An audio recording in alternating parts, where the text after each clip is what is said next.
We're live mid-drink. Welcome back to another episode of the Obro Show. A show where two Obros host a show. That's your intro. Seth. Still got it. Minute. Still got it. Still though. got it. Still got it. Like I never left. Yeah. We call that muscle memory. Now we're getting back into it, Seth. A lot of life happened, and a lot of not having the mental capacity to talk about really anything until now. Yeah. But we're going to get back into the content grind. We're going to be posting stuff, clipping stuff up, and start inviting people back on. That's the hope. I don't know. We have a lot to talk about. A lot of stuff happened in the world that we didn't get to yap about at all. No.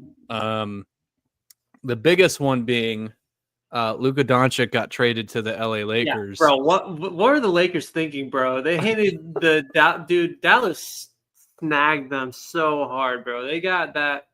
Dude, the Lakers got him for like a bag of potato chips. That's what Anthony Davis is now. And it's funny too because Dallas is just doubling down and be like, yeah, he was overweight, just drank beer, and didn't show up to work. Like, I'd do it again. I think that's honestly, I respect it. I respect that Dallas is just like, yeah, that dude, he's a great basketball player, but he sucked at working. He just wasn't a professional. Bro, it's crazy. Did you see how Mark Cuban reacted to it? It was like it got leaked that Luka texted Mark Cuban like, I'm so confused, and Mark was like, yeah, me too, buddy. It's like, I don't know. Because he's not the owner anymore. He sold his majority share, so he had no say in it.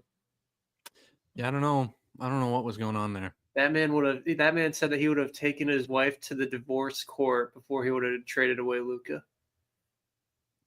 That's crazy. Yeah. Give up one ring for the other. Yep. No, but in real news, in actual news that we can clip up and make a video about stuff. Seth, there was an election this past year. There was. We are several months removed from said election and have not commented on it. Yeah. Yeah. So for all of the non-viewers out there, we were not fans of he who would be king, Donald Trump. I still am not a fan. I stand. Yeah. But he won pretty decisively, I would say, across the board. I think he swept all the swing states. Mm-hmm. And yeah, and then the Republicans also won the House, and they held on to the Senate. Yeah. So they have full control of government for the minimum being the next 2 years. Yep. So pretty based if you were on that side of the aisle. Seth, any thoughts jumping out at you? What are your first gut reactions to a Trump victory in 2024? Well, my first gut reaction was, I was personally surprised. I did not think that Trump did well in his debate against Kamala Harris. I also thought the fact that he was so anti-doing debates his entire run, even against the Republican candidates, I thought that would have had a bigger effect on him when it came to the actual voting. But it seemed like the reaction to the increase in inflation and the economy was probably a bigger pull than I believed. Even if I think that the reason the economy is the way it is not necessarily due to Biden. Yeah, I didn't predict. I thought the Republicans were going to win Congress. That seemed like the writing was on the wall. The map was favorable to them. And I thought Democrats might squeeze by with the presidency. Was wrong on that. I was very wrong. And there's a lot of things to be said, and I'm from the outside looking in as a conservative Christian that's anti-Trump. So outside looking in, a Democrat strategy, I don't think they had any idea what they were doing really from 2023 onward when Biden was like, yeah, I'm going to run again.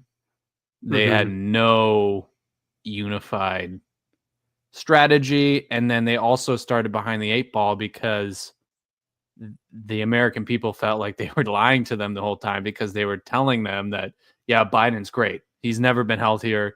He's going to run the whole time. Yeah. And then when it became clear that Biden wasn't going to win, they weren't buying that. He dropped out. Yep. And then they were like, well, Kamala Harris is just going to fix it. It's like, obviously not. That didn't you. No one. Okay.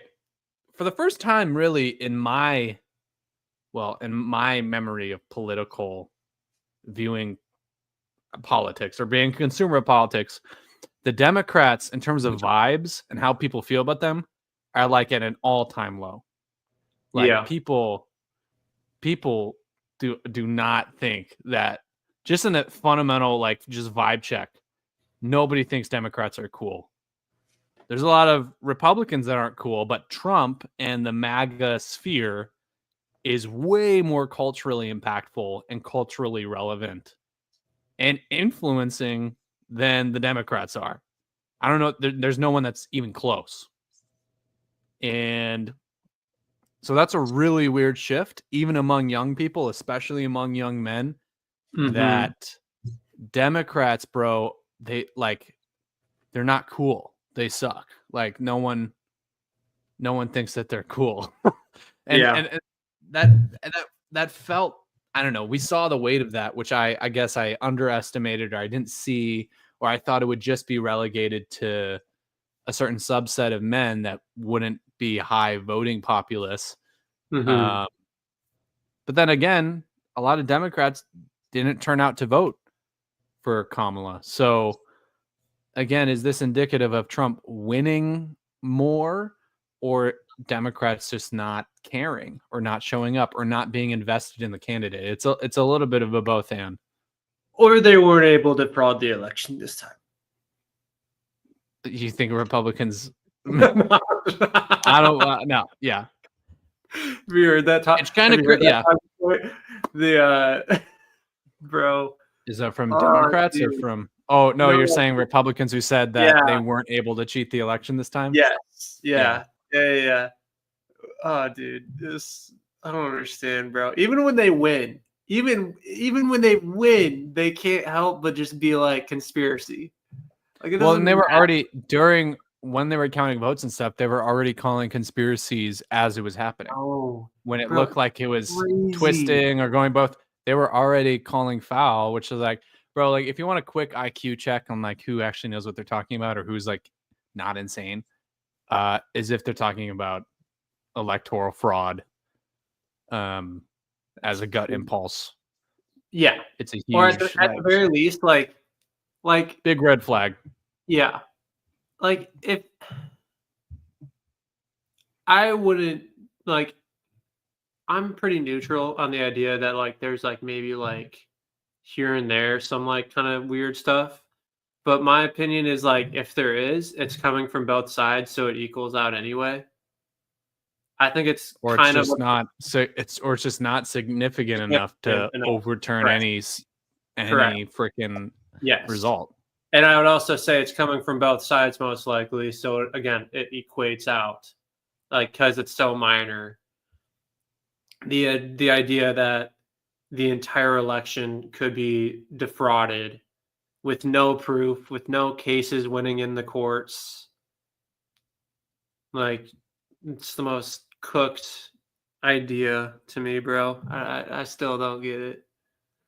But And I mean, it seems like all of the messaging around that of like protect democracy or like Trump's a threat to democracy or look at all of the election fraud lies and January 6th and blah blah blah, all that fell flat. Like yeah, it seemed like it influenced some people, like the you and I's of the world, the very few of constitutional conservatives, maybe left of Mike Pence, but right of the whole Democrat Party. Seems like there was a break where some more of those voters came over to Democrats. But again, enough Democrats stayed home and more Republicans came to vote for Trump this time around. So,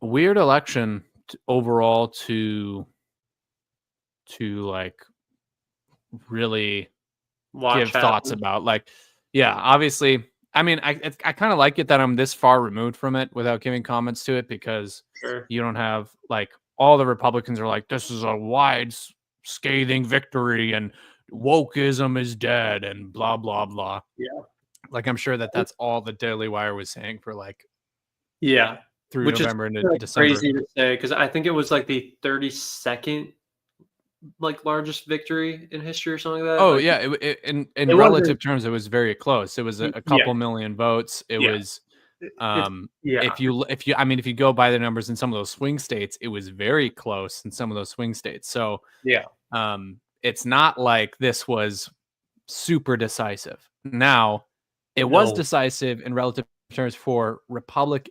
Why it feels more impactful is that Republicans seemed like it was over for them. Like it was just a matter of time before Republicans died out and Democrats controlled all parts of government forever, because Democrats were gaining voters and Republicans were losing voters because they appealed to an older demographic. But now Donald Trump, even separating himself from 2020 and 2016, he won the majority share of the vote. He won 50.5%. Yeah, it's not a lot, but he won over 50%. Him going to Aiden Ross's stream. Aiden Ross did it, but he won over 50% of the vote, and so Republicans are like, "Oh, we're it now." Like, America loves us. And then when you zoom out, you're like, you're 0.5% over the majority. Like, if you really think about it, I mean, it's still a mandate. Like, you still technically got the popular mandate, and it is still impressive that a Republican president won the popular vote. And it's also a scathing indictment on Democrats, for the most part warranted, I think, in some regards. I think Americans, like when it all comes down to it with the elections, just talking about Trump is not enough to either make him win or to make him lose. Trump had to run against something. That's how he won in 2016. That's how he won in 24. He had to pitch this, like, we need to save America, or the immigration crisis is at an never been worse. The economy's never been worse. He has to run against something. He's not really good at selling his own message of government. Like he really, in 2024, didn't campaign on a lot of the stuff that he did in his first term. He really, by the numbers, didn't. He's just saying, hey, remember when it was all great when I was president? Like, he doesn't tell you why you think that, but he's like, remember, it was better when, before we had COVID and all that. And then Democrats also really pushed heavily, we can't let Trump get back in office. And then, but I think the voters at the end of the day were like, what are you guys standing for? Like, you guys are kind of lame. Like, what are you doing? And then some of the stuff that you are doing, we don't like, related to immigration, related to some economic policy. So like I don't know. There's a lot to say there. There is a lot to say there. Yeah, I don't know. It's tough. It's weird. It feels like, I mean, even now, dude, it's so weird. I feel like keeping up with politics right now, I felt like I was crazy before the election due to a lot of the stuff I cared about and what I was seeing happen and people not calling strikes on it. I feel like I'm like the people who think that reality is a simulation type deal where I'm like, this like can't be real. Where it's like, I don't understand how the Republican Party went from 2012 Mitt Romney, who was like Mormon Utah guy, who with Paul Ryan were all about running on a small government, take power away from the government, like the feds type of campaign, to now we have a president who's done around 300 executive orders in 40 something days, and no Republican cares. Like, 'Cause I think like to your point, said like the reason why they moved away from all that is because they didn't win. yeah, which And like, and now the only unifying thing of MAGA and Republicans, the only thing that's unifying them around Trump is that they win. yeah, All of it, like they can excuse any action, any policy, all the executive orders, all the executive policy, all of that can get excused because it's sacrificed on the altar of winning elections. yeah, yeah. I don't get it, bro.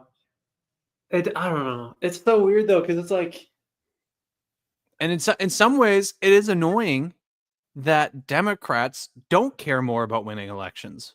From my perspective, they needed to drop the transgenders and women's sports stuff way, long ago, way long ago.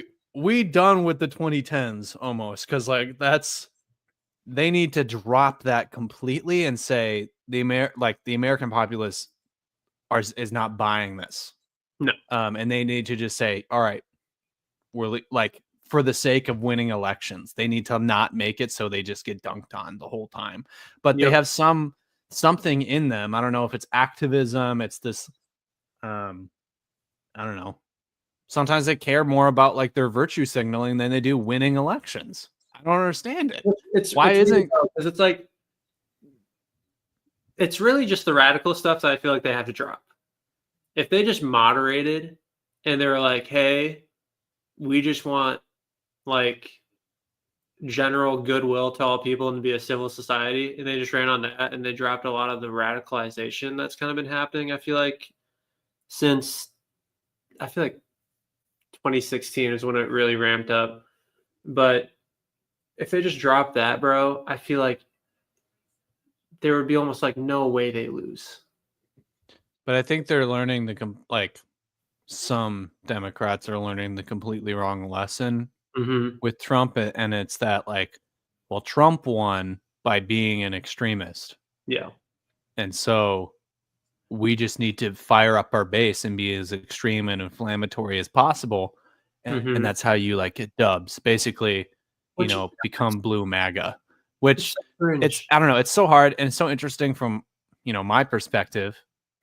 Trump is not really a conservative, and the Republicans have certainly shifted to the middle or to the left on a lot of issues Mm-hmm. under Trump.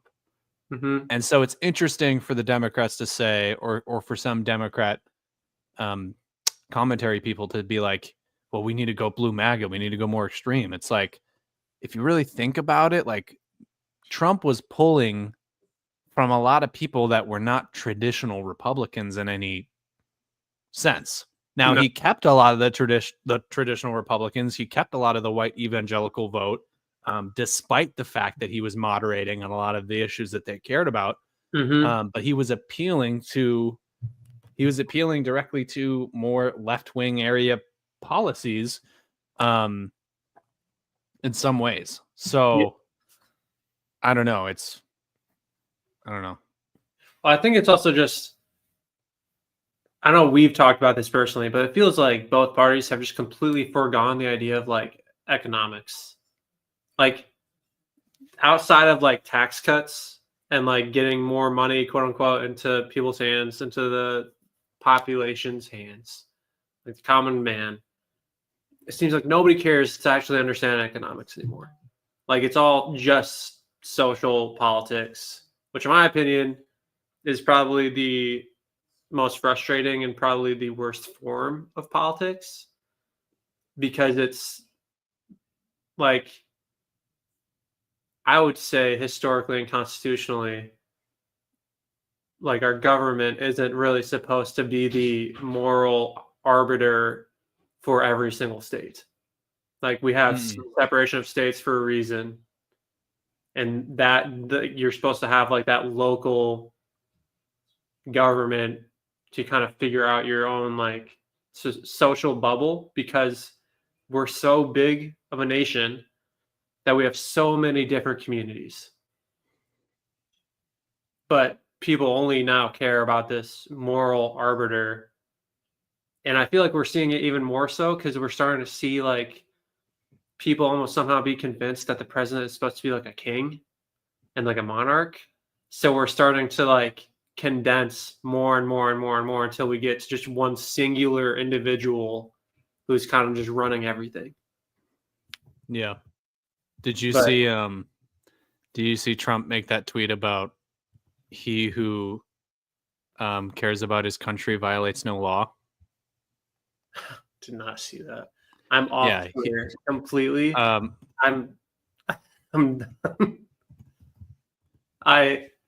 literally quotes Napoleon with this. Oh, it's that quote. I heard about this. Yes, actually. Yeah. I'm pulling it up. Bro. I don't know how to. I don't know. Let me see if Can you share your screen? Yeah, no, I got it.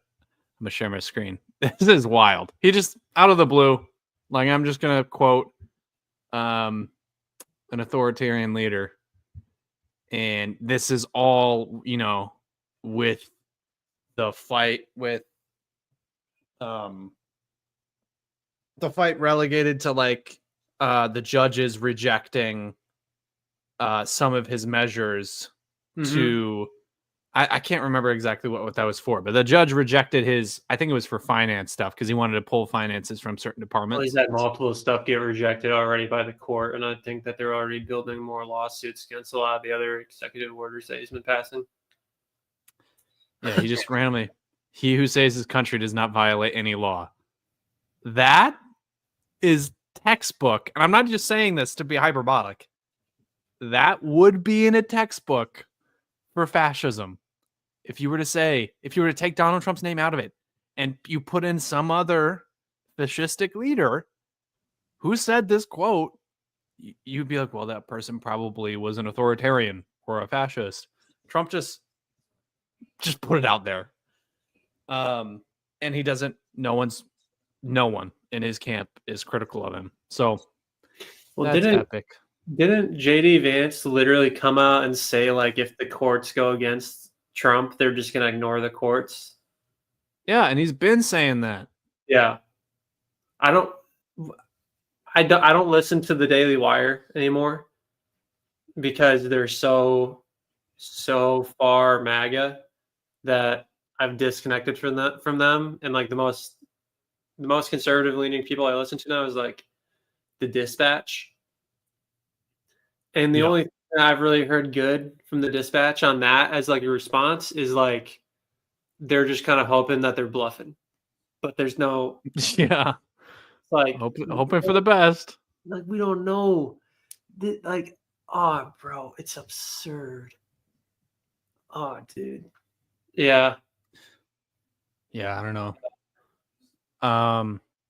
What do you think that this Trump victory means for the future of conservatism? I think it killed it. I'm not gonna lie. I think I think that It's over.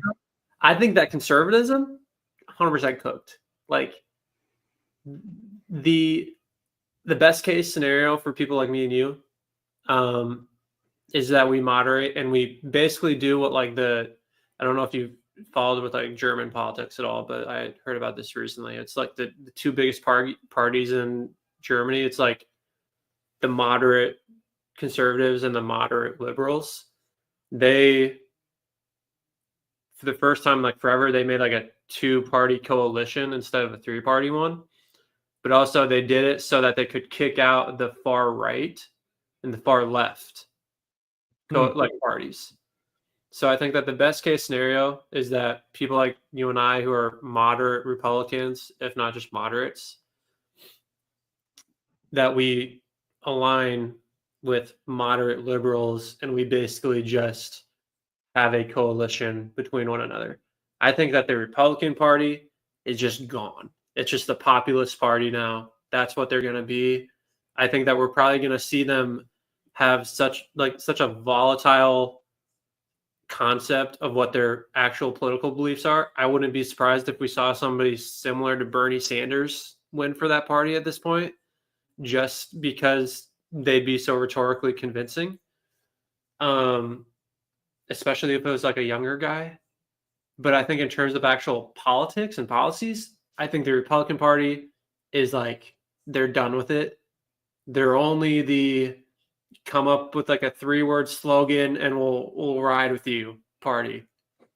And I think that if the Democratic Party is smart, they'll moderate to people like you and I, and they'll hopefully get more voters. But in terms of like the two-party system that we have now, I don't see it really going back to what it was, where it was like you have conservatives and liberals. I think it's going to be populists and anti-populists.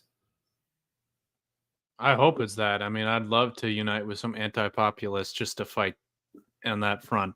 Yeah. But I have no idea. Like, the Democrats are in a very vulnerable position. Yep. Which opens them up to be infiltrated either by the likes of you and I or by the commies and the socialists. Well, so I think my hope is that the Democrats just kind of get super pissed off with the commies, like the Hassans of the world. the problem is the commies are gonna the commies are gonna say the same thing. Is like, well, guys, like your messaging sucked, but let's go commie. The only thing you need to say to them is you guys didn't vote at all. Like Hassan and all of his fans, I can almost promise you, did not vote. That entire side of like BreadTube, YouTube, or whatever, or streamers, they're such like armchair activists, where it's like what's the old terminology? It's like slacktivism or whatever. I think it's like the old lingo. That's what they are. They're the people who would post black squares on social media and never actually go to anything at their local, like the local level, to actually make a change. They'll never run for office. They're never going to vote in any local politics. They're never going to vote in any state politics. And they probably won't vote in any federal politics because they're so lazy. Yeah. I mean, I'm just thinking like where the blueprint is set for crazy populist movement to capture a party when they all feel like losers. And right now the Democrats probably feel like big losers and they don't really have a unified message. Yeah. So the populists that are going to be at least closer in proximity to the liberals are going to be the commies, the socialists. That's the messaging that could potentially be like, all right, we're taking the reins. We're taking the keys. We have, it'd be some celebrity, I'm guessing, or some influential person that they could get behind that's a communist, something like that. Yeah. Well, my hope is that we see, I don't know if you listen to the Bulwark podcast at all, but they recently had a guy on. What was his name? I'm trying to find him really quick. It was some Democratic guy, but I think it was a senator or something. Um, but he was like pretty moderate. But he was really just like anti-populist for the most part. But it was like an actual Democratic politician. So I hope that we see people like him. Even like Governor Bashir, I feel like wouldn't be too bad, from my understanding. I'd much rather see people like that than anything else. But like you're saying, I have no idea. People are unironically pushing for Stephen A. Smith. Are you for real? No. Yeah, No. no, I'm serious. There's actual push for it, and he said he's thinking about it. Like he's possibly thinking because he literally said it like this. He was on his podcast and he was like, I look at the Democrats, and I think I can beat these guys. Like I honestly can kind of see it. Like I could see the appeal with and he's a very traditional Democrat. He's way more of the stream of like he'd be like an Obama, if not even a little bit more to Obama's right. But he could have the identity politics lane, and I don't really know. That seems like that's kind of died. Yeah. In some ways, but also there's still a weird honestly, I think that I think right now voters actually react more negatively to that, which I think is why we like identity politics stuff. Well, I'm just talking about. But I also still think that there would be positive reception to like not just having an old white guy as a Democrat. You know what I'm saying? Like it at least shows that like there's. I do think the Democrats were a little bit annoyed, especially young Democrats were annoyed that they're still like they talk a big game, but they're still a party of a lot of old white guys. Yeah. Yeah. I mean, I know Kamala Harris was the nominee, but right now we need to, dude, it's never going to happen. Never going to happen because we're asking politicians to vote themselves out basically. But there needs to be an age limit, bro. If there's an age minimum, like yesterday. Yeah, they're like it's absurd. I don't need a 90-year-old guy who should be in the retirement home telling me what I'm going to do with my taxes. Yeah, some guys that are wearing some therapeutic shoes into Congress. It's like, get out of here. What are you doing? You should be finding your dentures, not where we've lost money in the budget. Okay, get out of here, bro. Go retire.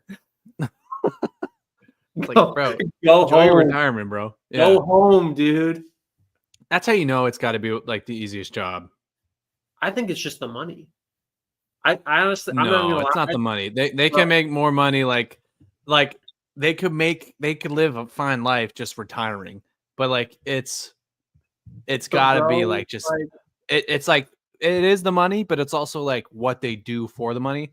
They just get to show up, dress up in a suit, vote on some stuff, and then they adjourn for like a long time. They have big breaks between actual meeting in Congress. Like, yeah, it's like it's one of the easiest gigs and it's a lifetime role, basically. If you're not trying, there are some congressmen and women that try hard, like that are in the national spotlight or trying to be influencing, blah blah blah blah. But if you don't want to try, like, there's a lot of no-name Congress people. There's a lot of senators that I have no idea exist or do anything. You can just kind of fly by because you're in a state that will continue to vote for you because they're solid red or solid blue. Yep. Yeah, and as long as you don't, I only see them on those stupid political clips that they go for when they invite some expert to comment on something, and then both sides just go for dunks. Like, I don't know what the point of all of that stuff is, but they bring in some random, like, the stuff where like Candace Owens is presenting in front of Congress. Why is she there other than to just get political clips for these politicians? Yeah. There's really funny ones of like there's some Southern senator that's like he always asks like, This is very simple. Like when they were interviewing like Mark Zuckerberg, Mm-hmm. and he was like, he was like, what did he ask him? It was something like, how do you track us when we connect to Wi-Fi? It was like something like that. It was like, do you know when we connect to Wi-Fi? And then Mark Zuckerberg was like, Senator, we know like you have to have Wi-Fi connection to use our services. And he was like, so you know when we use Wi-Fi? And he was like, Senator, yes. The only way to access our website is through internet access. I'm like, that's the state of our politics. So stupid. So stupid. I wanted to transition to, because I do want to keep it a little bit Christian based. How does his victory impact the Christian witness in America? I think it depends. Well, I think it'd be.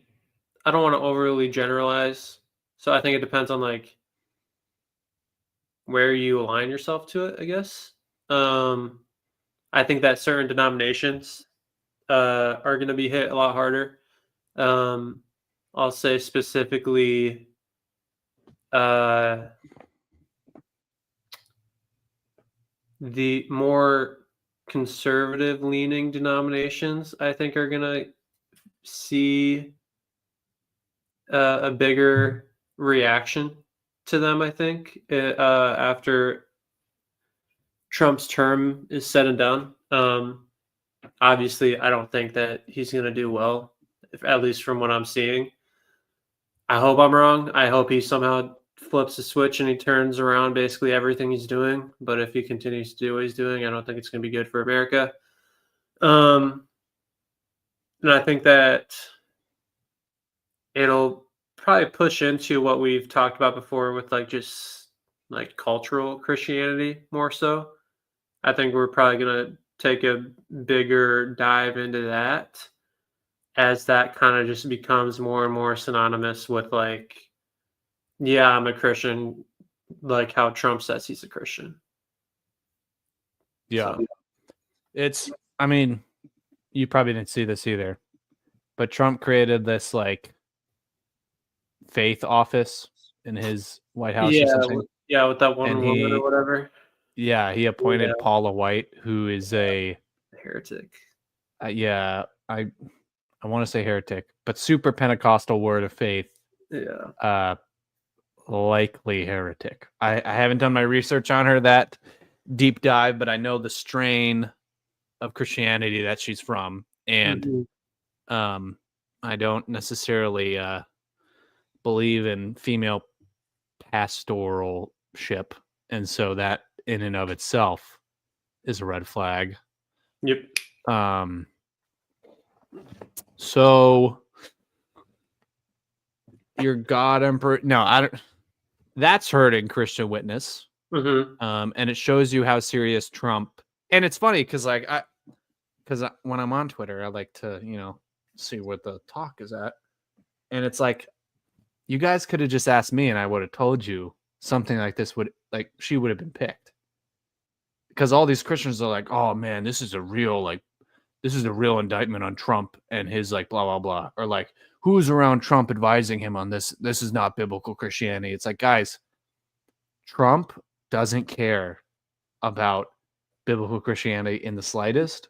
Nope. His only metric, and it's not just for Christianity, his only metric for if you're qualified for a position in his cabinet is if you worship Trump. That is like his biggest criteria is if you side with Trump no matter what, if you never criticize Trump. And when you look at the Tulsi Gabbards, the RFKs, the Kash Patels, when you look at JD Vance, these are people that are never, ever, ever going to push back on anything that Trump does. And they never have. Tulsi passed through yet? Yeah, they've all passed through. There wasn't one single Trump pick that got rejected. I think the closest one that got rejected. Got rid of Matt Gaetz. Got rid of Matt Gaetz. Well, he stepped away. Yeah. But it even looks like it was possible that he could have went through. He But probably the reason that he did step away is because he's so unliked that they told him that he wouldn't go through. Yeah, he's a pedophile. Yes. He is one of those. Yeah. Yeah. Oh, bro. I don't know. Certified lover boy, certified Matt Gaetz. Wop, wop, wop, wop, wop. He a pedophile. Bro, you're gonna get us demonetized.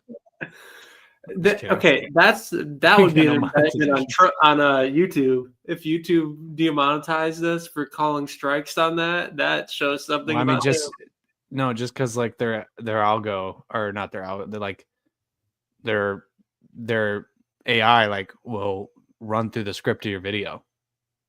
Yeah, and we'll just pick words. That's on them. It's not. It's like a good system, Seth. If they've got a script of a video that says call them out, we'll personally say, "Hey, why are you defending this?" and make a huge deal of it. And we'll blow up. Why are you defending Matt Gaetz? We'll blow up. That's how we blow up. Cause the next adpocalypse. Yeah. How does this impact Christian witness? I think only in a negative way. I don't know how it affects it in a positive way. The only way it could be positive is that like Christians take a breath from politics because they feel like they won and they actually start caring about what matters. I don't think that that's going to happen. No. But there is a chance that some hyper conservative political people, hyper populist, hyper MAGA, that they take a breath, they feel like winners, and they're like, and they look at their life and they're like, I really, really let this become something that it shouldn't be in my life. Mm-hmm.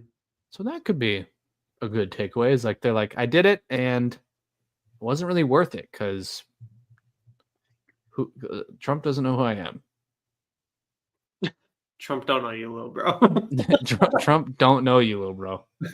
But Jesus could know you. Jesus could know you. Trump don't know you, little bro. He don't love you.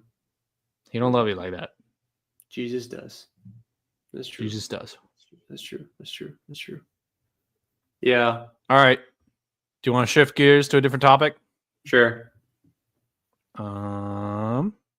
I saw, because I'm on the X. I'm still going to call it Twitter. It just rolls off the tongue so much easier. I hope Elon Musk sells that website. What'd you say? You don't want to call it X the everything app? No. I think that's the advertising they're going for now. Yeah. And Twitter is Twitter just rolls off the tongue. I hope that Elon Musk sells it just for the sole purpose that it can go back to Twitter. He's never gonna sell it, bro. That's too much of his pride right there. Bro, there's like, I'm not even joking. I nerd out on economics. I'm pretty sure that Twitter has never turned a profit in its history, just under Twitter as well. But as soon as Elon bought it, I'm pretty sure he lost like 40% of what Twitter was originally worth. Oh yeah, well, and also the previous owners cashed out. Like he bought it way over market rate. Oh yeah, no, it was insane. It was an insanely bad deal. But he took it private so that nobody could know that, which is super funny. Yeah. All right, I saw this, and I thought it was interesting. I only saw like one tweet about it. And I think that this is kind of interesting / kind of hype. So decline of Christianity in the U.S. has slowed, may have leveled off. This is findings from the 2023-2024 Religious Landscape Study from Pew Research. After many years of steady decline, which you can see from that chart, the share of Americans who identify as Christians show signs of leveling off, at least temporarily, at slightly above 6 in 10, according to a massive new Pew Research Center survey of 37,000, almost 37,000 U.S. adults. So, gut reaction to this is that the decline of Christianity, at least self-identification of Christianity, has slowed, if not stopped. Might even be growing, you could say, for the first time in years. On that chart, if you can see, starts in 2007, almost 80%. So 8 in 10 Americans were saying that they identify as Christian. Now we're down to 6 out of 10. But it stayed like that basically since 2020. Yeah. So somehow after the pandemic, people were like, I'm gonna stick around with this Jesus thing. They said, God's real. Yeah, they were like, man, that was a lot of crazy stuff. I don't know. What do you think about this, Seth? I mean, I always take stuff like this with a little bit of a grain of salt, just because of the self-identification part of it. Because, I mean, to me, this would also just kind of be more like religious people. Well, some of this is probably cultural Christianity, right? Like, yeah, this that's probably kind of, does still catch the Jordan Petersons of the world. correct. Which is But more, it still is indicative of the decline of Christian culture has slowed. correct. Which I think that I think I would almost like phrase this study in a different light. I think that this probably indicates the failure of new atheism under like people like Sam Harris, Richard Dawkins, Christopher Hitchens, I think as well, of how those people really failed. And I think people are realizing again, like, hey, this ideology sucks. And I think that, like, I think it's more of a turning away from that, and it's a turning back to, I'll say, general like theism or deism. I even think it is okay to say Christianity, even though we might not say that these are all people that are saved. Sure. But even if we were to cut that down and I don't know what that, because I highly doubt maybe if I was on the streets and I was asking everybody, they would say, yeah, I'm kind of Christian, or I'm kind of Catholic, whatever. I would get a 6 in 10 response. But if I were to actually, like, how Scripture says, you will know them by their fruits, you will know them by how they love. If I could really, if you walk them through survey it in the way that's, get their doctrine and see how they're living, blah blah blah, I wouldn't be able to determine that, eternally speaking, that's all God. But it's probably in genuine faithful Christians in the US, maybe 3 out of 10. So maybe half this. But even still, it might have staved off though. Yeah. Because it might have been 5 out of 10 in 2007. Might have been half. And so even that is slowed. So what do you think are some of the reasons for why that is? Ooh, that's tough. I think it's a lot of sociology, honestly. I think it's a lot of people realizing like materialism in of itself is just like, I think it just kind of like breaks down, I guess. I think it's a lot of turning away from like nihilism, of people really seeking out an answer to the hard questions of life. I think specifically in our generation, we see this a lot more. Like, I think it's kind of crazy how our generation is already so nostalgic for like childhood. I don't know if you've noticed that, but it's like there's people who are like, bro, I miss Fortnite. Like, I miss like 2020 Fortnite. It's like, dude, that was like 5 years ago. It's like the fact that like we're talking about these things like it's been like a lifetime. It's like maybe it's due to social media or the rise in technology, but I think it's heightened people's thoughts of harder questions almost in a way, or at least like the feelings of them. Now, there's also the people who are just like brain rotted, but I think that there's probably, or at least I would hope that there's more people who are facing these questions due to technology and social media rather than the lowering of it, is my guess. Mm-hmm. I would say that our culture is really shifting to a desire for the spiritual, for the metaphysical, Mm-hmm. but also for tradition in a lot of weird ways. Mm-hmm. Um, I have noticed also that there are many Gen Z Christians that are converting to Eastern Orthodox or Catholicism in higher rates than previous generations. Um, so, however you may feel about that, it's at least indicative again of this sudden desire for something rich and deep and historical and traditional. And Christianity is full of that at its roots. I'm hoping that this is also indicative, at least that heart for tradition is at least indicative of a decline of mega churches in Protestant circles, Mm-hmm. which I also have seen some studies that seem to bear that out. Even though that mega churches are gaining members at a relatively consistent rate, there also aren't a lot of mega churches that are starting fresh. That is declining in terms of new mega churches that are starting. It's kind of more so that the ones that are there are staying afloat, which I think is a net positive for. And that's not to say all mega churches are the same, but there's a lot of, I think, negative things that mega churches have done to Christian witness in the U.S. And um, I think they've also contributed a little bit to this chart Mm-hmm. in weird ways.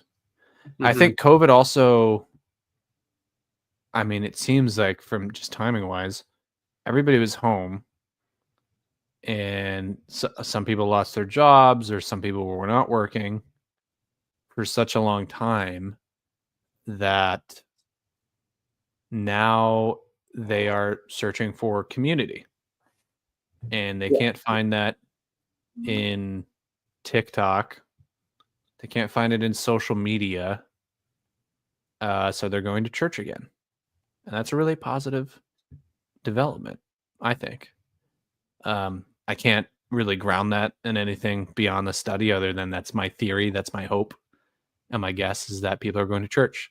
I know personally that there are several young couples and young families that are going to church who weren't going to church previously at my church and my previous church as well. So I think that yeah, something's there. There's Mm-hmm. something a little bit deeper that's happening, and maybe it's um yeah. I think what you said, Seth, is true as well. New atheism or atheism, naturalism, just doesn't offer anybody anything. No. They want to act like it's um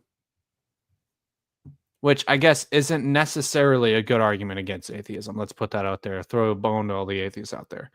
It's not enough to say it doesn't offer anything because it still could be true and offer nothing. Mm-hmm. But uh, it's not an appealing worldview.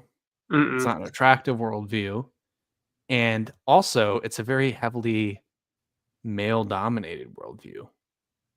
That's probably an under talked about thing. But all the new atheists, like outside of a couple, are very combative men. Their fedora. Their fedora. Some of them are the fedora wearing hat men. Did you see the newest? There's a Michael Jones debate against Dr. Klaus or something is his name. Have you seen that? Was that at a debate? Was that at debate con? Yeah, it was the guy who had the hat on. I didn't watch it, but Bro, this guy, the opening statement from IP, the way he debates, yeah, he always comes in with like 20 studies. The dude is always prepped to like the Yeah. max.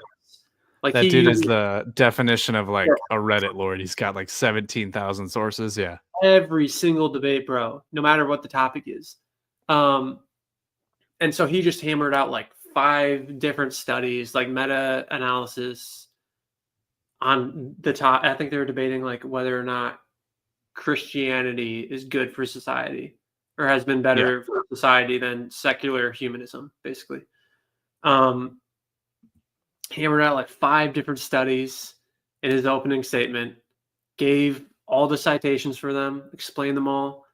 As soon as the other guy begins, he says, I don't really like these debates because usually no actual studies are provided. And it's like, bro, you're so cooked. I'm like, you're like, so the side tangent, but the dude was, you're like what you're talking about, just a classic new atheist type, just like combative. Has never lied with women. No, at least not without money. I see him. I'm trying to pull it up. I want to see if we can pull up a clip of it. Bro, it's crazy. It's dude, I love modern day debate in their comments, because even if somebody agrees with somebody who's debating, like in like their conclusion, they're so open and honest about like how bad they do the debate. And so like so many comments are like, yeah, I'm an atheist, but this guy sucked. Like, I'm trying to find like what's the. I'm just gonna play this part. It says mostly played. So if you go past IP's let's see. Opening statement, probably. Let me share my screen, StreamYard. Bro, it's absurd.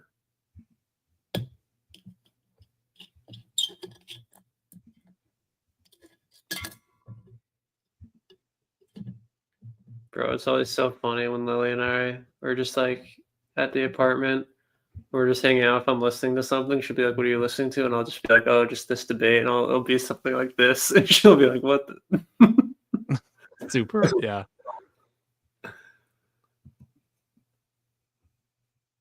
This probably isn't it.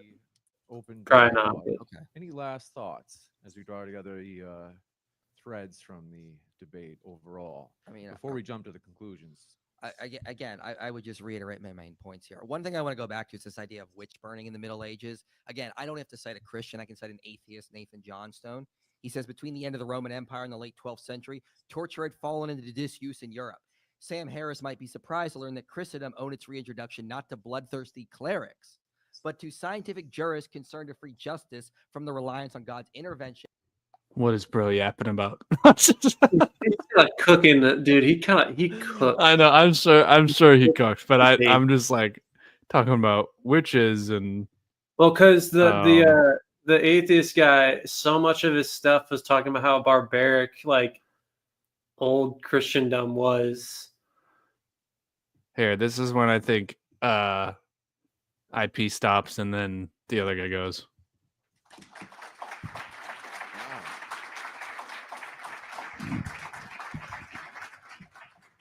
Thank you very much for that opening statement. We'll kick it over to Dr. Lawrence Krauss. Thanks for being with us. The floor is all yours. Oh, thank you. I don't like debates. They're rhetorical and they don't give much information, but so I don't generally do them. And I'm trying to remember exactly why I agreed to do this, but I'm happy to be here now that I'm here. Well, I have some things to say. I'm happy I didn't prepare that much because there's so much to talk about now. I was told I'm on a crusade, and I thought that was an interesting choice of words, given that the crusades that I know of were Christian crusades. I'm not on a crusade, and they actually were rather violent crusades. The only crusade I know was the Christian crusade in medieval times. And so to use the word crusade about someone literally kind of admitting to not. Every atheist stereotype too. He's got the fedora. He's twirling his mustache. I don't know if this is a stereotype. He's got purple glasses. Bro, Buddy has not lifted like a I 10-pound feel bad. dumbbell in his Yeah. life. He might be a very nice gentleman. Okay. Since I'm not on a crusade to expel religiosity, I just Bro, want in people to think for context, themselves. his beginning statement of "there's usually not a lot of information" is so stupid after listening to Mike's intro. What he said. Dude, he had like 5 studies. I don't understand how you listen to that and then you say there's usually not a lot of information. I don't usually get much out of debate. Not a lot of things I learned because I know everything. Yeah, it's so bad. But yeah, new atheism, I think, has failed. I think that even Richard Dawkins claiming that he's a cultural Christian. It's kind of a dub. Probably a sign of that. The fact that he would even say, like, yeah, he doesn't believe in God, but he knows that society literally cannot run on a materialistic framework. Like, it doesn't work. So I think we're seeing the actual impacts of that. Yeah.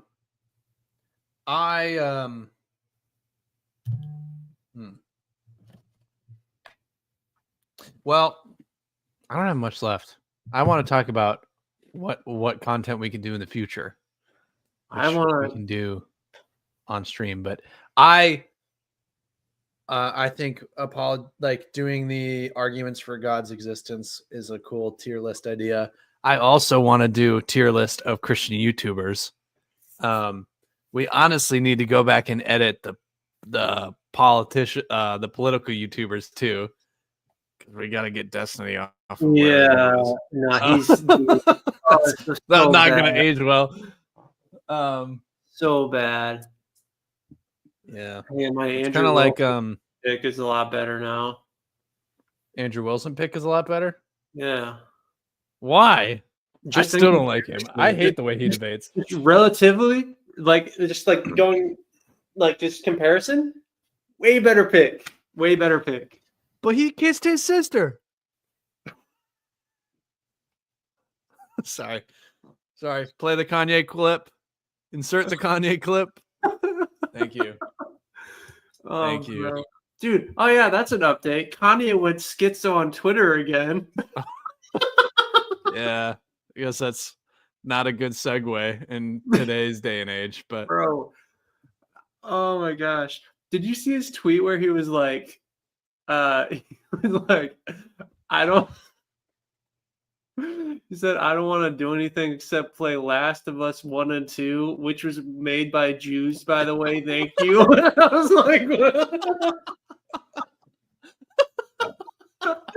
like, is that an olive branch?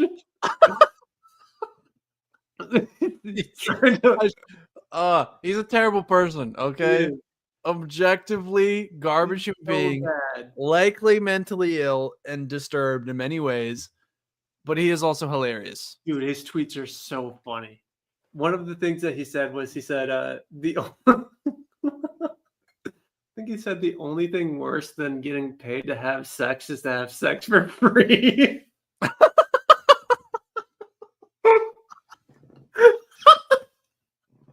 What the? Dude is going crazy. Oh my gosh, dude. The guy that I listen to, who I listen to, I don't know if you know who Atrioc is. I need to put him on that tier list. I like him a lot. He's not a political. We haven't ranked just YouTubers, but he gets into economics.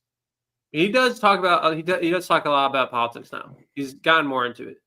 But he went over the tweets, bro, and it's so funny because you see his chat on the side. And when he read that tweet, his chat was doing bars and a flame thing.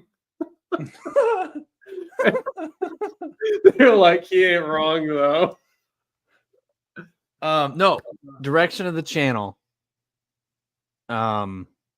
we want to interview more people. Yeah. So we got to reach out to people. I don't know what we want to interview people about or what topics we're interested in. I would like to get into more deeper theology. Yeah. I'm kind of on a theology kick right now, Seth. I'm buying a lot of books and I'm consuming a lot of knowledge. Sure. Um, Why'd you sound so like what's that guy's name? The knowledge guy. You that's what I tried to do. Yeah. He's trying Knowledge. I'm in my garage with my new Lamborghini. I'm here in my garage with all my books next to my Lamborghini. Oh, so I do want to, I want to find people to talk about theology, maybe have difficult conversations and potential debates. I just need to read more and learn, figure out who to talk to about different stuff. Sure. But it'd be fun to talk to a Catholic about stuff. For content stuff to make videos off of tier lists are great. I want to make a reaction. Have you seen Capturing Christianity? He's a Christian YouTuber. You've probably seen his face. I think so. But bro is like, I mean, he was a Protestant and interviewed a lot of Protestants, and then like 2 years ago converted Catholicism, which is fine. Like, he has his reasons, but he's gone on like, he's gone on like this major anti-Protestant arc, and just some of his posts are just like annoying to me. I haven't watched like a lot of his videos in depth, like actually like dissected them. But I've seen some responses from different people to him. But I'm talking about like even like his community posts. I don't know why YouTube is like, hey, here's this community post to a guy you're not even subscribed to. Probably because they want me to interact with it. But like he'll just say the most like random thing. And I just want to dunk on him because it's just annoying to me. It's fair. So, I mean, we already dunked on. Is Redeem Zoomer a Catholic yet? Has he converted? No. He's still holding out. He still hates. Yeah, he still hates Baptists and evangelicals, especially. Bro, he's cringe though, Non-denoms. I remember like this was like months ago. This would have been like 4 months ago or something. He posted a video where he was like, I was wrong about Baptists. And his entire reasoning was literally he went to a Baptist church that had like stained glass. I know. Yeah. Like, I was like, oh, this guy's cooked. I was like, if that's that dude likes pretty buildings. I'm like, bro, I get it. Which is fine. You can like liturgical churches and more historic traditional churches, but like it's hard to deny that as a Protestant, that the main lines don't have problems. Oh yeah, no, they're cooked. A lot of them are cooked. Yeah, but also it's just like he doesn't do a good job of separating like personal preferences versus like doctrine. I think like he talks so much about like I feel like personal preferences instead of doctrine. I think he genuinely believes that he has more in common with a Catholic than he does an evangelical. Probably.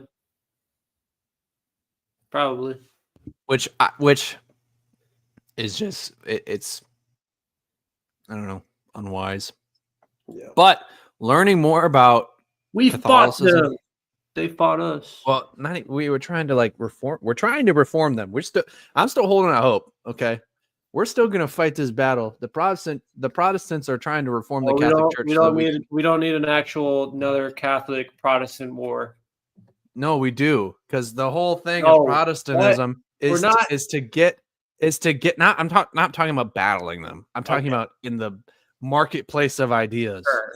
We need to battle them. Yeah. But the whole idea is that the Catholic Church has many teachings that are not that have fallen away from the historic church, but also scripture, and we need to tell them that they've gone away and they need to come back. And the whole thing of being a Protestant is we're protesting where they've gone, and then we can unify again. That would just be so awesome if we could unify. But then also we have to tell a lot of crazy Protestants that you're not allowed over here anymore. True.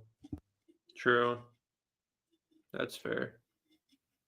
But also, it is frustrating, and maybe we can do a video subject on this, because my heart's been thinking about this and my brain.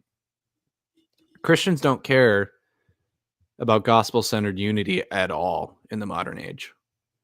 Like, we divide over every theological doctrine, and we don't commune with other believers at all. Yeah. Like, which I hate. Just in my own life, like, rarely interface with Lutherans, rarely interface with Catholics, rarely interface. I mean, I've never met, I don't think, an Eastern Orthodox person in my life. I'm hoping to, maybe with online stuff. But in real life, coming from where I've come from, that's not a thing. No. Even mainline Protestantism, don't know where to find those people. Where are they at? They're just in the cities. I don't know. Yeah, for the most part. But that's what I'm saying. Gospel-centered unity is just not. There's a lot of verses and a lot of calls in the epistles for the church to be unified, and it seems like a lot of Christians, especially, this is an indictment on evangelicals, don't care about that at all. We'll divide over every little thing. We're like gun happy to divide and start another denomination. Yeah. Yep. All right. I got to call it real soon because my throat has something in it and it's giving up. I got like a scratch in my throat. What have you been doing? Bro, it's bad. I'm like keep coughing. You've been screaming too much? No, I think it's just because I've been talking. It's late at night. Bro, I'm dying. It's later for me, brother. It's not even that late for you. Bro, I have a kid. I have a child. Everything is late. But no, it's just talking. I have a podcast voice. Talking in this voice for extended period of time, especially after practice. We've been on break, bro. You don't just talk normally? No, I project. I mean, I'm talking as I normally would, but it's like if I was presenting anything, I project my voice. That's cringe. You're doing it too. Everyone does it. If you don't do it, you're socially awkward. No, I'm just talking normally. No, bro, socially awkward. Okay, let me tell you something. Let me tell you something. Let me rant. Okay, for people that act like this is weird, it's not. It's called being socially aware. If I'm up on stage, doing something, and there's someone in the back of the room, I'm not going to be like, "Hey guys, this is my normal talking voice. How's it going?" Blah blah blah. I don't change my voice. I don't change my voice. I'm talking to an audience on mic. I'm going to project and speak clearly. I'm not going to mumble rap. Hey, the audience. I'm not going to mumble rap. The audience wants to see us when we're real, so be real, bro. I'm not going to mumble rap. They might call you Fetty Wap in the streets, but they call me Eminem. Okay, hey, mumble rappers get millions of dollars. All right, and they're all socially awkward. Ahi Denogla is really known for mumbling. All right. Well, he's not. Yeah, he's not known for speaking well. Yeah, but he's got money. Everybody has a customer service voice. Everybody has you talk to this person in a one-on-one setting voice. Everyone has they talk to themselves voice. And if you don't, you need to develop that so you don't sound like a socially awkward weirdo. I'm just likable no matter how I talk. Flame him in the comments. Destroy this man. It's just gonna be me. Yeah, It's just gonna be me commenting him. I'm gonna comment after this is posted. This guy sucks. Just on their account. Yeah, just comment on our own video. Just us going back and forth. It's a YouTube's like this video's got a lot of engagement. It's got like 300 comments, and it's just us commenting back and forth with the same account.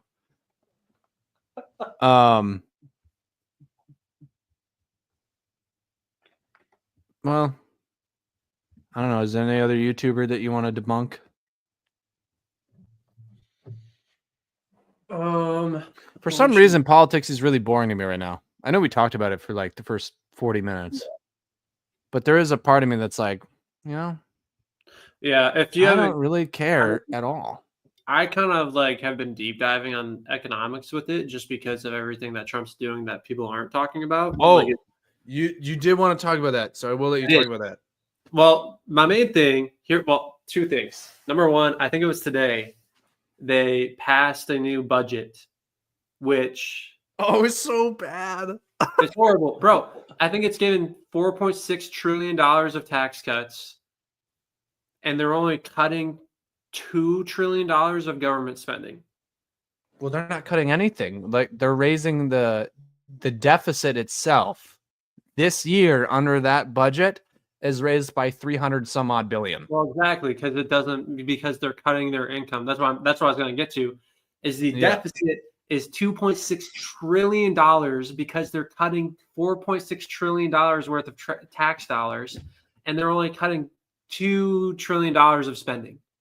So and the discretionary spending that they're cutting, the discretionary spending that they're cutting is $800 billion in Medicaid, which is just I don't know. Yeah, I think I think it's the Vlog Brothers recently have been going off on how tuberculosis is starting to show back up because they're cutting funding towards medication against that, which, in case we forgot, tuberculosis used to kill like 1 in 3 people in a city.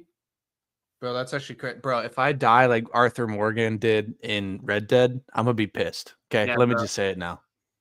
Dude, am I If I start coughing up blood,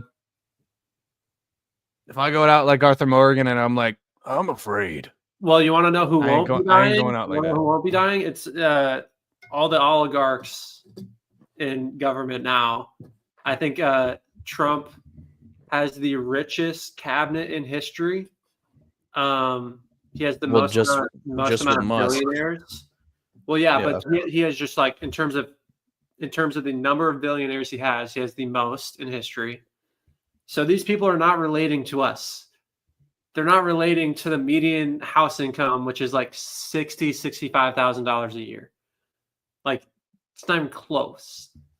And then also, so there's the these tax cuts aren't for you. They're not for us. I don't care. Even if it's like a little bit, which I'm sure there's probably they have to do it. There's probably some little tax savings that you get. You little crumbs. Okay, you'll get like $300 saved. But for the billionaires, they get millions of tax savings now for years. Like it like multi-millions of Yep. Oh, dude, do you know who Lena Khan is? Have you ever heard of Lena Khan? Okay. Lena Khan, like, goated, FTC chairman. She, under Biden, she was the chairman of the FTC, and she sued Amazon. She had a successful lawsuit against Google, which was going to break up the search engine from YouTube and all of Google's companies, which was going to create a bunch of different companies to actually compete with one another, which would be good because it would create job creation and it would slow down the monopolization of Google. I think she's the reason why like Apple basically is like, hey, we're not going to like make it so Samsung users destroy group chats because she was threatening Apple with lawsuits because it was anti-competition, like because they had the technology to fix it, but Yeah, they were they just just like, didn't do it. no. They were just like, no, we're not going to do it. And then they're like, we're going to sue you if you don't do it. And they're like, okay, fine. So they did it and they fixed it, which is And that's crazy. probably why they also converted to USB-C charging stuff. Correct. They also, I think that was also something that was forced. But also, they brought down the prices of inhalers because they sued a bunch of inhaler companies for like some stupid patent that they had. And they also, I think this recently got passed, which it might get shot down. I hope it doesn't. But they basically struck down like non-competes. So like sometimes like nurses will have to sign like a non-compete, which is like you can't which go. is the dumbest agreement I agree. ever that the companies have ever been allowed to sign non-competes is insane. Crazy. It's absurd. It's so crazy. Especially because it's like they do this to like nurses, like people that help. I can I can maybe understand it if like I can maybe understand it if you were like in a hyper competitive field, like I don't know, if you were like building rockets, if you were like building rockets for NASA, you maybe couldn't go work for, I don't know, Russia's NASA or something like maybe something like that. Yeah.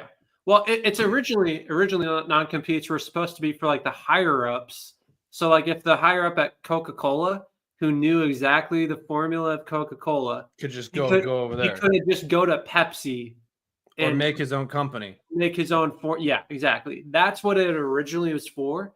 But dude, literally it's gotten down to the point where people who are making like $60K a year are signing non-competes. So they struck that down because it was just destroying workers' rights. That's what happened to Not Gary Jared on Steven Crowder's show. Yes. That's what he sued him for, was the non-compete and the NDA. Correct. But like, dude, like there's like nurses who and he kissed his sister. He kissed his sister. Thank you. Yeah.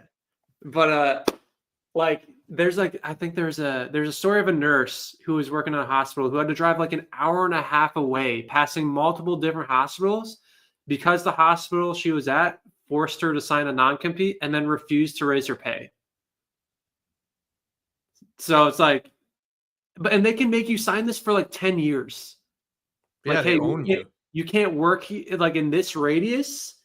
I think it was the most crazy one I heard was I think it was Jimmy John's. I heard in Chicago made their Jimmy John's signing non-competes. Jimmy John's in Chicago made their workers sign a non-compete that they couldn't work at any fast food restaurant in Chicago.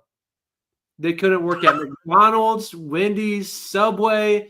You can't work at like anything. That destroys the job market for some people, especially because it's like, dude, if you're working at a Jimmy John's, you're either you're like scratching the bottom of the barrel for work, to just be frank, or you're super young. You're like a high schooler. This is destroying people's lives. So that all got struck down by, I think it was all under Lena Khan. So she's goated. But this is also a huge frustration with Trump, is Trump fired her, which is super frustrating. And he's putting in this new guy who basically said, I'm only regulating tech companies and I'm not going to regulate AI. And do you know what the FTC is? The Federal Trade Commission? Yeah. Okay. They're just supposed to regulate. I know. I mean, they control, they regulate. They're just supposed to control. They're supposed to make sure that the market is staying competitive with like consumers as well as different companies, and the monopolies don't happen. So they're made to literally regulate our system so that we don't fall into monopolies. This new guy, when he made his statement, literally said, I'm not regulating AI. So like OpenAI, whatever Elon's cooking up with the Gronk, all these AI companies are going to have no regulation. Like none. I think it was already caught that I think it was Elon's AI business was like stealing information from like X users already to like fuel their AI. So that's sick. Kind of deserved, but maybe not.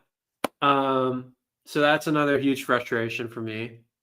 This is just my rant session, I guess. This is kind of economics based. But my next one is the entire Doge thing. Have you kept up with the claim that they saved $55 billion? That's what they said, and they were They were just so off. Dude, they lied. It was a flat out lie. I think that people ran through all of the contracts, which is so cool that we have that media system where we have people doing this. Like, well, because also Doge, all of the stuff that it was already public. All Correct. of this stuff, Correct. Congress has to give approval to, and it's technically public. They're not uncovering anything that you wouldn't have the access to beforehand. No. I think it was like shown that I think at most they might have saved $2 billion total. I think when people actually crunch the numbers, Let's see. Let me Google it. I think that's at least something closer to that. I think it was like at least 50% of it was lower. I think it was closer to 80% of it. But I know How much money has Doge saved? I feel like you're just gonna hear the $55 billion thing, dude. I mean, maybe.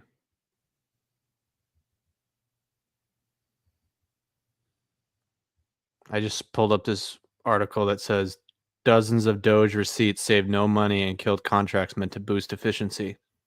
Many of the receipts published by Elon Musk's Doge aren't receipts at all. They're negotiated deals with vetted vendors who might do future government work. So he's not saving any money. He's cutting future government approved spending, which is very different than he's not giving it. We haven't gained magical money. Nope. So yeah, I'll speak of the biggest issue. The biggest one was the $8 billion contract. People literally reached out to the private company that the contract was with. The company said at most it would have been $8 million, not $8 billion. Doge then fixed that contract on their system, but they didn't change the $55 billion claim, and they've taken no accountability for it. So they're literally cooking the books.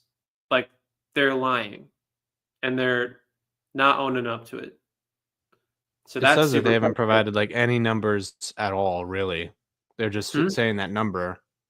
No, I know. It's showing that they haven't actually verified any of those numbers. They're just saying that that's the number, Exactly. but they haven't But, like, provided any actual proof. thing to substantiate it. No. And then when it's actually looked into, it's like all of their claims are wrong. Like, but then they're just able to change. Like, I don't know if you saw that, but like when people caught the $8 billion one, they just went in to the thing that like the whatever they sent out that was showing all the numbers. They just went in and changed it to 8 million when they got called out for it. Like it's like a Google Doc that they just went in and 8 million instead of 8 billion. But the final number they didn't change. They kept it at $55 billion, which makes no mathematical sense. But that's what I did on my homework back in the day. Yeah, right. You just type up randomish. I'm like, well, here's the answer that I see at the end of the book. And I just changed the numbers to get there. Right here. The contracts together account for 9.6 billion in savings, only a fraction of the 65 billion. It got updated. They're now saying they saved 65 billion total that Doge claims to have saved from what it calls a combination of fraud detection, deletion, contract lease cancellations, contract lease renegotiations, asset sales, grant cancellations, workforce reductions, programmatic changes, and regulatory savings. Also, these grant cancellations, if we can't verify where that's going, like that's where you're going to see a lot of hurt and people like, because a lot of that's nonprofits. The government gives a lot of money to local nonprofits and a lot of stuff that people would probably care about. Not all the time. There's still also a lot of dumb research grants that go to nothing, but also a lot of these grants do actually have a lot of impact. Your article is showing up on the screen. What? Dude, open your eyes. Brother, do you want me to show you my screen? On my screen with the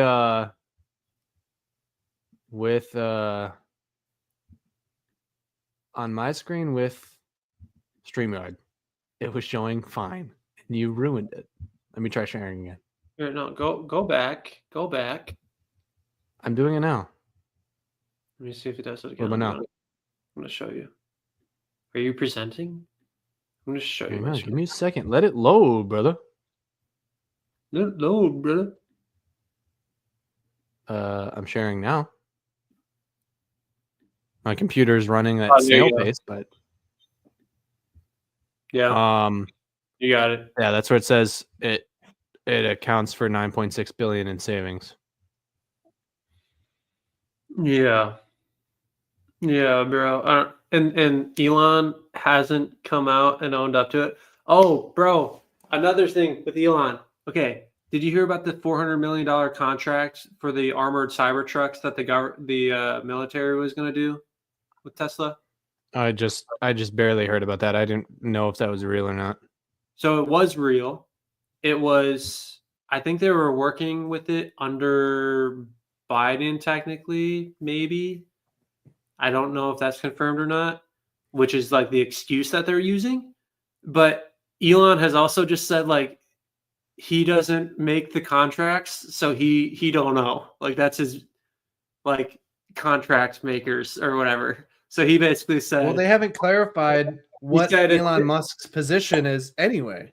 because he's honestly, dude, this is my conspiracy. This is where I'm getting conspiracy brained, which is like the frustrating part right now. They've said, I'm- bro, and they just had a press conference where the media asked them. They were like, "Who is the administrator of Doge?" And she straight up said, "I'm not telling you that information." What?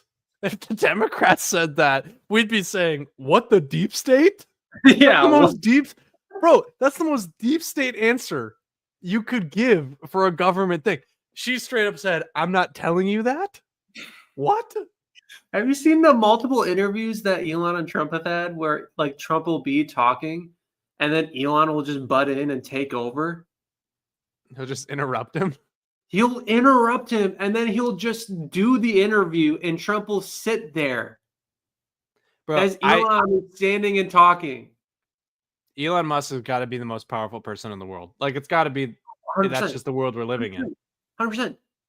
Like I hope they have a public. I hope they have a, like, they break up and it's public. That'd be hilarious. Imagine if Trump like just turned his like cult audience onto Elon and he was like, "Elon sucks.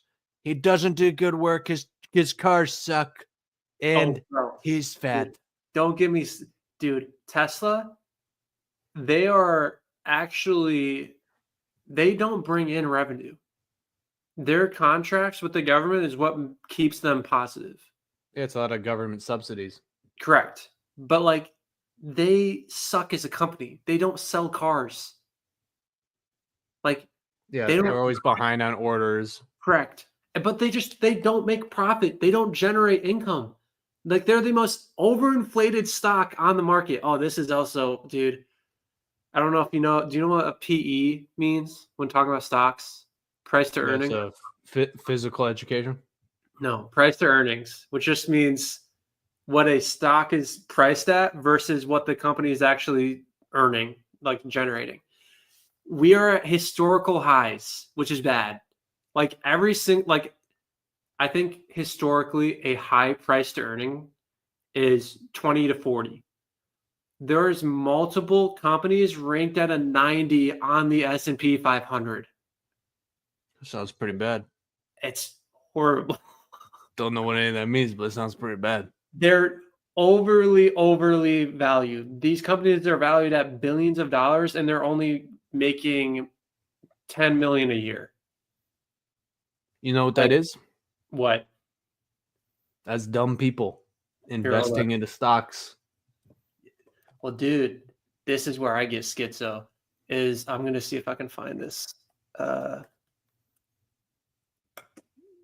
me see if I can find this to share this. Oh, dude, I need to find this. This thing is so funny. I don't know how Okay. I'm gonna clip up any of this for YouTube videos.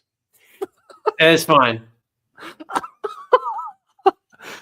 Let me go. Let me cook. This Here is it gonna is. go on the Obro Show Clips channel. We do need to start something like that. Is this? No, we don't. We don't have any subscribers on this channel. Oh, here we go, dude. Oh, bro, I'm sharing this. Okay, hold up. Let me present this. All right, do it. Yeah. Do it, bro. You don't need to ask me for permission. Okay, can you see this? Are you seeing this? It's loading slowly. It's in the StreamYard thing. I think you just pull it up. Can you? I don't think I can. Do that. Add to stage. There we go. Okay. So this guy, he works for a company which does deals. He's Palantir is basically like it's a company which does government contracts, basically. So this guy who's like on the board for Palantir, he's saying we are moving Palantir Tech to NASDAQ because it will force billions in ETF buying and deliver tendies to our retail investors. Player haters, be aware that we've been hated for decades, plural. Everything we do is to reward and support our retail diamond hands following. This basically just means this guy is just admitting to something I'm scared about. He's admitting that they're forcing their way onto these things like the NASDAQ or the S&P 500, basically just people with 401ks, which automatically invest into companies. And then they overly inflate the companies because it's just like free money for the companies because our 401ks are automatically buying into them. So this is technically fraud, from my understanding.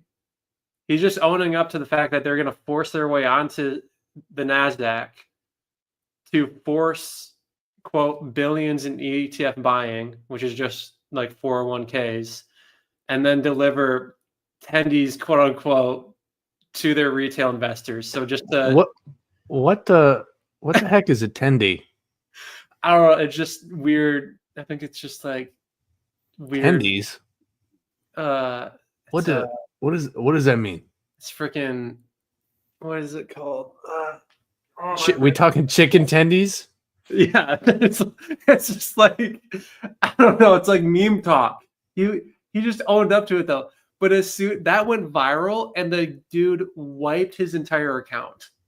Like he deleted everything to try to hide it. But stuff like that is happening, which is why Tesla's overinflated. I don't know. What's another thing? Oh, I guess one of the only good things to happen is that Vivek Ramaswamy got kicked out of the feds. You hear about that? Yeah, Like he got kicked, bro. He got kicked out. He got kicked out of Doge like day one, and then also, and he might lose Ohio. Yeah, he might just he's running. He's running for governor in Ohio. Did you see that? I know. But he's already polling behind the Democrat in Ohio. I hope he loses so badly, dude. That would be hilarious. I hope that ends his political career in hopes. That guy's actually the most unlikable guy in politics. Do you know anything of how he started, like how he became a millionaire or a billionaire or whatever he is? Let me guess.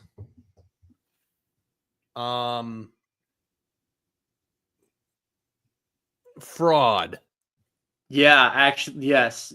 He bought this one, like I think it was some kind of medical company that was going through a stage of like testing on one it was like one of their, I don't know, they're trying to treat something that was like insanely difficult to treat, and they knew they were gonna fail it. So he fired the person who was going to do the testing, and he hired his mom onto the board to do the testing. They passed this one super difficult phase, and then he sold all of his shares in the company after that because it boomed in the stock market. And then the next phase, it failed and it went to 0. Based. It's that crypto rug pull mindset.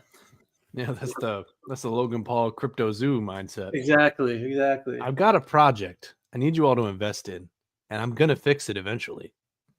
But not Never actually. fixes anything. Never fixes anything. Didn't he do that for multiple? It was like Dink Doink and then also Crypto Zoo. But CryptoZoo was the biggest one because he was like really promoting the project as his own, Yeah. and that the project, and then was going to be this whole thing, and then he just pulled out. Dink Doink was one of those stupid you have to be brain dead because like these people tell you it's a meme coin. Yeah. It is like all meme coins. You should just know if an influencer is pushing it is a rug pull. Yeah. It is a rug pull. Yeah. You are going to get caught. Don't gamble with your stupid investment money. I think the next time I hear Trump announce he's going to do a crypto coin, I might just short it. I mean, I don't know. Yeah. Because you know All it's that gonna Trump rug pulled people. Yeah, bro, it's crazy. It's The absurd. president of the United States pulled out a rug pull when he got elected to office. Bro, did you hear an interviewer asked him about it? They were like, "Have you kept up with this?" He was like, "No, actually, I haven't done much with it. What happened?" His team created it. It's know. whoever's around him, like to just make him. Hey, you want some extra billions of dollars from doing nothing? Yeah. Providing no good, no service. Yep. No, he rug pulled people super hard, bro. It's horrible. It's like what? It's horrible. Yeah, What? dude. Yeah. Presidents can do that now? I feel like the dumb idiots. Like, I don't know they could do that now. We literally made I think it was Jimmy Carter. We forced him to sell his peanut farm because we were like, hey, that's a conflict of interest. Yeah, you dumb peanut farmer. We said, oh, dude. Elon was asked about conflicts of interest with all of his companies and being a government employee. And his response was, well, actually, I have like all my boards do everything with my companies, so it's not really a conflict of interest. It's like, what? That's a crazy admission. He's like, actually, I don't work at all. It was basically what he said. Yeah, he's like, bro, he's like, guys, like, way you get away with it. He's like, guys, this government stuff is my first job in years. Bro, dude, I don't understand how people defend Elon anymore, dude. I don't know. I just also don't understand, like, he is the cringiest person alive. This dude is a walking meme for cringe. Like, he's like that dude is like, what? He's what? He's like a homeschooler, bro. He doesn't touch grass. Bro, and he like sees like a meme from like 5 years ago and he's like, oh, Doge. And he's like, guys, isn't that funny? And they're like, yeah. No, it's not. It hasn't been, bro. Bro, dude. Oh, dude, this is so bad. I think this was recently I heard about this. 2 of his baby mamas, because he won't answer their calls or his texts or anything like that, they tweeted at him. Yeah, bro, that all went off on Twitter, yeah. And then he started silencing their accounts. He started straight up muting them, just globally, just cut. Bro, it is hilarious though, because like the girl who famous Twitter Republican conservative girl who's like half Elon's age. She's like 30 years old or whatever. Which one is that? Is that the Ashley St. Clair or whatever? Yeah, yeah. So she goes on this? Yes. That's crazy. Yes. So she goes public on Twitter. And it was this whole thing, bro, and it was like conservative Twitter was fighting because half of them were like, why are you guys congratulating her for her baby? She just like knocked up a billionaire and is going to be a single mom at her second time too. So that's her second child out of wedlock. So like she has a pattern of this. But like and then the other half of conservatives are like, well, we need to celebrate the baby. So we're just congratulating her for being pregnant and a baby's always a blessing, blah, blah, blah. So they were fighting, whatever. Yeah. I don't want to get into that. I don't really care. But she starts posting like her DMs with Elon. Mhm. I don't know if they got posted or if that got leaked, but they ended up on Twitter somehow.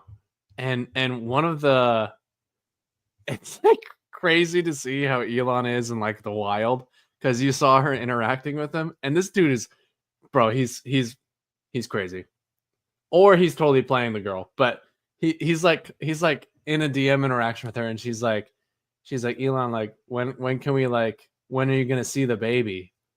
And he's like, now's not a good time. Like, this is right before the election. And he's like, now's not a good time. Can never be too cautious. And then she's like, but that's the reason why I didn't put your name on the birth certificate, even though you're his father. He's like, yeah, you can. He's like, better be, he was like, bro, he was like going schizo. He was like, better be, safe than sorry. Like, there's too many. He's like, I'm second in line outside of Trump for death threats. He's like, if people knew, blah, blah, blah, that this kid was, that this child was mine, it would put them in harm's way. Bro, doesn't They he have would like be in the 30 line of sight. kids? Does he have like 30 kids or something? I think he has 13 kids, and he's not married to anyone. And I think it's with like at least 7 different women, bro, across the 13 kids. bro. Yeah, bro. We literally like kicked out Bill Clinton for getting a BJ. Well, even forget that dude's he's on king mode. He's just like creating bastard children. Yeah. And I mean, I don't mean that like they're blessed children, whatever. Yeah. I'm just saying, in medieval terms, he's just creating. He just has a bunch of bastard children that he's not claiming to be his own, and he's just like spreading his people around the kingdom. No, it's crazy. It's actually insane. Dude, it was 2 years ago that I think he called Trump a sore loser. That was in like and people were criticizing Kamala Harris for sleeping around. Yeah, that's crazy. That's absurd. Oh, it's so insane. Like, bro, I'm like that Andrew Tate meme face. I gotta pull that up. That's the funniest meme face. Dude, I feel like I don't understand it, Josh. Like, even in like, I don't know what it is with Christian circles. I don't know what it is with like evangelical circles and Elon, but they love him for whatever reason. But like, do they really? Like, he's got to be cringe to them in some ways too. Dude, I don't think they understand. I think all they hear is they just hear it on Fox News and Daily Wire that he's based, and so they love the guy because he's their billionaire. They're like, yeah, it's our billionaire. That's our guy. We don't care. That's our guy. That's our guy. It's literally just team sports. Oh, it's been that, yeah. Oh, dude, it's insane. That's so insane. When I heard about the baby mamas tweeting at him, I was like, "There's no way. This is crazy." Like, do you see the screen I'm sharing? I don't see it. No. No, come on. Is it the Andrew Tate photo? Yes. I saw it for a second. I saw it. Come on. Wait, come back. Bro, this single-handedly made Andrew Tate lose a bunch of fans because they realized his face is so stupid. You see it now? Hold up, I think it's just your computer's probably just lagging. Bro's like this. It's not loading. It looks like Gollum. I'll look it up.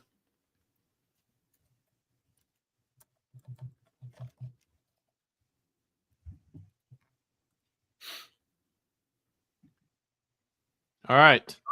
Oh, I do. I see. With that, I think we should close. Thanks for the chat. Yeah. Then we'll get back on normal streaming schedule whenever we figure that out. Get some good interviews going. Yeah. Next week we can do that tier list. Yeah, that'd be good. That'd be fun. That'd be easy. I think it'd be good also to think about different video topic ideas. It'd be good to have like some sort of edited video, like an actual video. It's not just clipped up from the lives. Yeah. No, I mean I like the Yap sessions. They're fun, but I mean it would be good to think about like a more highly edited, produced video to put together, and do. But I don't know how to do that. We'll figure that out. Thanks for watching. Yep. And goodbye. Goodbye.